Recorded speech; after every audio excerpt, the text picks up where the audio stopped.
Have you ever found yourself eating when you weren't hungry and just feeling so out of control around food and just beating yourself up afterwards?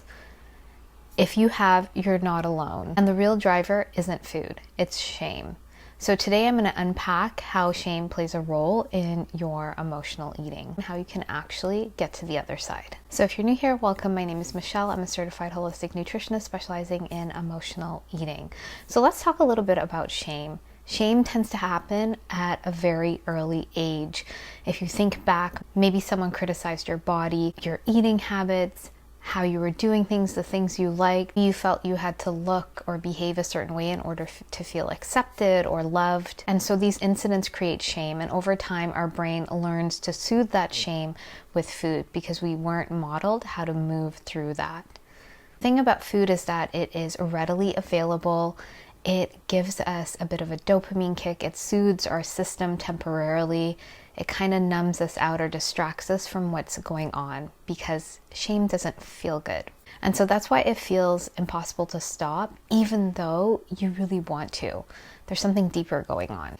And so I've been there too. I remember eating all the cookies, all the chocolate bars, all the food, and just feeling like I couldn't stop. And so I tried willpower, I tried diets, I tried therapy, personal trainer, I tried all the things.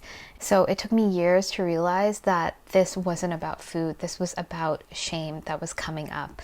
And once I finally started working with that root, this is where my pattern started to shift. So this is why typical solutions that are sold to you like willpower, it doesn't work. If you think about emotional eating as an iceberg, and on the tip you're seeing your behavior with food, feeling out of control, feeling like you have to micromanage or you feel out of control with your body, that's just the tip of the iceberg. And so the solutions that are told to us are targeted at looking at our behavior with food. But what's actually running our behavior with food, if we go deeper into the iceberg, is about shame and not feeling good enough and all of these emotions that are coming up that we're using food as a band-aid. And so when we're targeting just that tip of the iceberg with these solutions and with willpower, it's not going to shift this iceberg.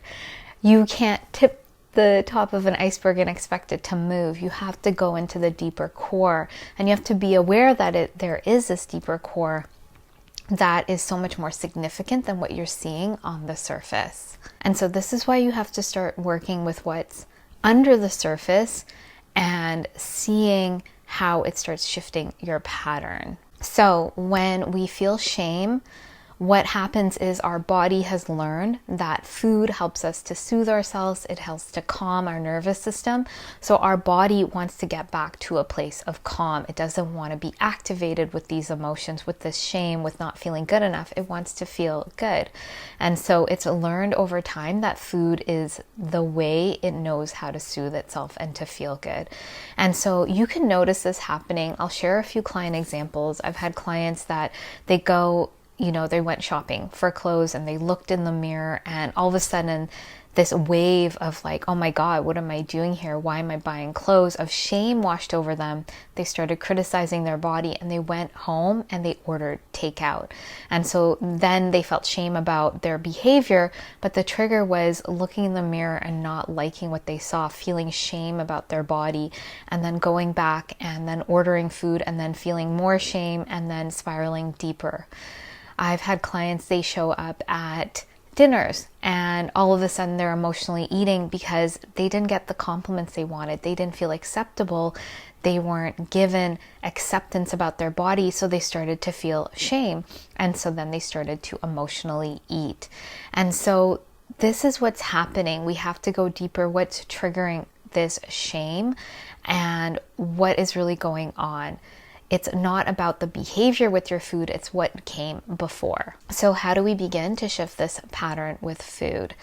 There are certain steps we need to take, and one of the first steps is really about awareness of our triggers. When is our emotional eating coming up? And the second step to that is to have compassion and to understand that your emotional eating will come up and that it's trying to do this job that you didn't learn how to do. It's trying to meet these needs you have in the only way it's known how. And so as you have more awareness of your triggers and more compassion, this gives you more access into what actually gets into the root. So you can start taking this, getting back to the root of what created this pattern and resolving it. When you start meeting your needs at this deeper level, this is where food can no longer fill the hole, because you're actually giving yourself what you need, what you truly need, versus a band-aid. And your body is going to exhale when you receive that. And food can't take that place. You're actually retraining yourself to receive what you actually needed. And so what you actually needed, as we go back, usually these are childhood unmet emotional needs. Usually we're addressing these unmet needs and these childhood patterns, and that's what starts shifting this. So one of my clients, I had mentioned, she would go to dinner and eventually emotionally eat, or she'd go to team meetings and she would want to emotionally eat because she wasn't getting the validation about how she looked, and she immediately felt shame, and that would trigger her emotional eating. She didn't know all of this was going on under the surface. She just saw that when she was at a team meeting, she had this urge to emotionally eat, or when she was out to dinner with her friends. And when we slowed this process down, we started doing the deeper work in the body to get to the root. That is what we saw. She only felt good enough when she was validated on how she looked.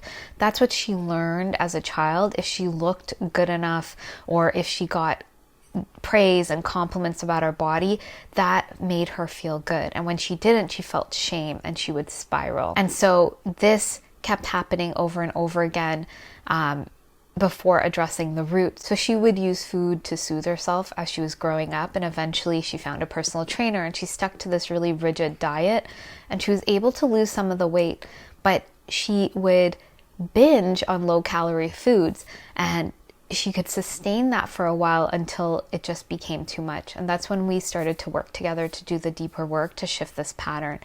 And we spent many weeks and time working on this, to the point where she attended a team meeting and had no urge to emotionally eat, because we had gotten to the deeper root and met those needs and resolved it at this deeper level. So shame is not a personal flaw. When this comes up, it's pointing to patterns and unmet needs that are going on under the surface that's driving your emotional eating. When you learn to understand that these trigger points are helping you get to the root of your emotional eating, this is where things start to shift. And this is where food no longer has to be a band-aid. It's when we start doing the deeper work. But the first step is awareness and seeing your pattern, that it's not just about your behavior with food, it's about what's going on under the surface driving this pattern. If you're ready to start understanding what's driving your emotional eating, the shame that's underneath, and get off of this emotional roller coaster, I would love to support you. You can find out more about the Emotional Eating Evolution Program. This is my 12-week container with weekly office hours, one-to-one support, the deeper tools, and the step-by-step process to get you to ease and peace and confidence around food and in your body in a sustainable way. So if you'd like to find out about the program, the link will be below. If you have any questions about what I shared today, please let me know. Please be sure to like and subscribe, and I look forward to sharing more with you, and I hope you have a great day.